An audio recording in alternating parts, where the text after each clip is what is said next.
আসসালামু আলাইকুম রহমতুল্লাহ বরকাত। সম্মানিত দেশবাসী, সম্প্রতি একটা ঘটনা নিয়ে অনেক মানুষ বিভিন্ন ধরনের টোলবাজি করছেন। শায়েখে যাত্রাবাড়ি এবং শায়েখ মামুনুল হক সাহেব, ওনাদের দুইজনের মাঝেকার একটা খুবই সাধারণ ঘটনাকে নিয়ে আপনারা যারা টোলবাজি করছেন, আমি মনে করছি আপনারা 4 নম্বর বাচ্চা। কারণ শুনুন, আপনারা শায়েখে যাত্রাবাড়ির ব্যাপারে আপনারা অনেকে ছড়াচ্ছেন যে আল্লামা মামুনুল হক সাহেব যখন জেলে ছিলেন তখন শায়েখে যাত্রাবাড়ি কী করেছেন। আমি আপনাদেরকে বলবো, আমি নিজে যাত্রাবাড়ির ছাত্র, তখন আমি যাত্রাবাড়ির ইফতা বিভাগে পড়ি। আমি দেখেছি শায়েখে যাত্রাবাড়ি যারা জেলে ছিলেন আর ওলামায়ে কেরাম আল্লামা মামুনুল হক সাহেব সহ তাদের জন্য কি করেছেন। স্বয়ং স্বরাষ্ট্রমন্ত্রীকে মাদ্রাসায় দাওয়াত করে তিনি হাজার হাজার জনতার সামনে আল্লামা মামুনুল হক সাহেব সহ ওনাদের জন্য সুপারিশ করেছেন এবং বিতর্গত আইনি অনেক প্রক্রিয়া তিনি গ্রহণ করেছেন। স্বৈরাচার শুধু শায়েখে যাত্রাবাড়ি না, যারা সারা বাংলাদেশের জনগণকে তোয়াক্কা করে না, তারা শায়েখে যাত্রাবাড়ির কথা শুনবে? আপনারা কি মনে করতেছেন এগুলো? আপনারা মনে করেন শায়েখে যাত্রাবাড়ির সাথে আওয়ামী লীগের কিছু লোকের সম্পর্ক ছিল? এগুলো হচ্ছে সম্পূর্ণ উপরে সম্পর্ক ছিল। ওয়ালাং তারদু আঙ্কাল ইয়াহুদু ওয়ালান নাসর হাত্তা তাত্তাবিয়া মিল্লাতাহুম। এদিকে আপনারা জানেন না, আলেম ওলামাদেরকে কখনো কি ফ্যাসিস্ট সরকার কি সম্মান করেছে? যতটুকু করেছে শুধু তাদের স্বার্থ আদায়ের জন্য করেছে। আপনারা বলতেছেন কি ওনার জন্য তখন কিছু করে নাই, এখন আবার এত মহাব্বত কোত্থেকে আসলো?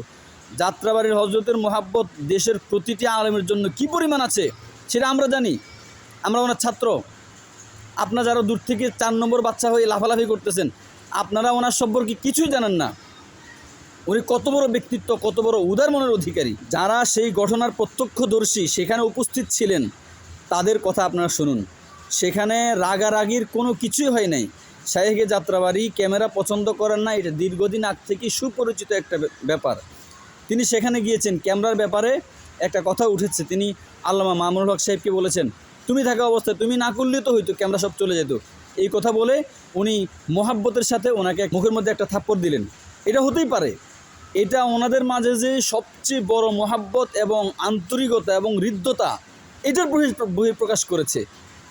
আপনারা বাঙালের সামনে, জাতির সামনে যে সকল আলেম ওলামারা আপনারা এগুলো করতেছেন, আপনারা 3 নম্বর বাচ্চা স্যার। আপনার খালা দরদি দেখান। আপনারা মারচে মাসির দরদ বেশি, একটা কথা আছে না, আলেমকে আলেমে চেনে। মনে রাখবেন এই কথা সবসময়। আমরা যারা টোলবাজি করতেছি, আমরা আসলে না ঘরকা না ঘাটকা, আমরা কিছুই না। আমরা এই দুইও আলেমকে কলঙ্কিত করার লোক। এ কারণে আমরা এই ধরনের মোহাব্বতের একটা বিষয়কে আমরা জাতির সামনে এই হয়েছে সেই হয়েছে আমার পছন্দ হয় না। আরে ভাই, আমার আপনার পছন্দ আর অপছন্দ নিয়ে জাতি কি করবে? আমাকে আর আপনাকে আমার ঘরের মানুষও মূল্যায়ন করে না। আপনার ঘটনাটা আপনার পছন্দ হয় নাই, আপনার পছন্দ না হলে আপনি চুপ করে থাকেন, চুপ করে বসে থাকেন। যাত্রাবাড়ির শাইখের অন্তরের মোহাব্বত সম্পর্কে আমরা জানি। আলেম ওলামা মাদ্রাসার ছাত্রদের প্রতি তার কি আবেগ, কি ভালোবাসা, কি স্নেহ, কি মমতা, এটা আমরা বুঝি। আমরা ওনার ছাত্র, আমরা প্রত্যক্ষদর্শী, আমরা ওনার কাছে দীর্ঘদিন ছিলাম। আলেম ওলামাদের জন্য তার কি ব্যথা, সেটা আপনারা কেউ বুঝবেন না।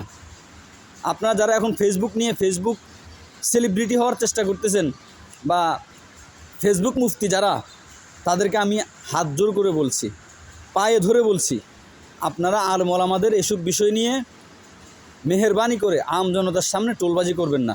নিজের সম্মান, নিজের ইজ্জত, নিজের ইমেজ আপনারা নষ্ট করার চেষ্টা করতেছেন। এর কিছুদিন আগে যাত্রাবাড়ির হজরত চরমনার পীর সাহেব হুজুর দামত বরকাতুহুমকেও তো বুকের মধ্যে একটা থাপ্পড় দিয়েছিলেন।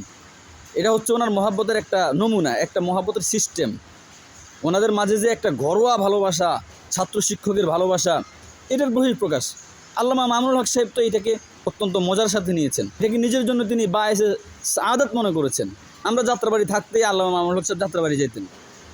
যাত্রাবাড়ির হজরত ওনার জন্য আইনি কত প্রক্রিয়া গ্রহণ করেছেন। কিন্তু সরকার তো কারো কথা মানবে না, এটা আপনারা জানেন না। সরকার কোন ধরনের সরকার ছিল? আল্লাহর ওয়াস্তে আপনাদের পায়ে ধরে বলছি, ওনারা দুইজন আমাদের বাংলাদেশের নক্ষত্রতুল্য আলেম, দুইজন আমাদের রাহবার, দুইজন জাতির জন্য অনুসরণীয় ব্যক্তিত্ব। ওনাদের দুইজনের মাঝেকার এই ভালোবাসার হৃদ্যতাকে আপনারা যেভাবে টানাহেঁচড়া করতেছেন, এটা আপনার জন্য কল্যাণ বয়ে আনবে না, জাতির জন্য কল্যাণ বয়ে আনবে না। আপনাদের কাছে পায়ে ধরে ক্ষমা চাচ্ছি, আপনারা এই ধরনের কাজ করবেন না। দুইজনের ভালোবাসা মহাব্বতকে ভালোবাসা এবং মহাব্বতের স্থানে থাকতে দেন। জাতির সামনে নিজেদেরকে নষ্ট করবেন না, পচাইবেন না। প্লিজ।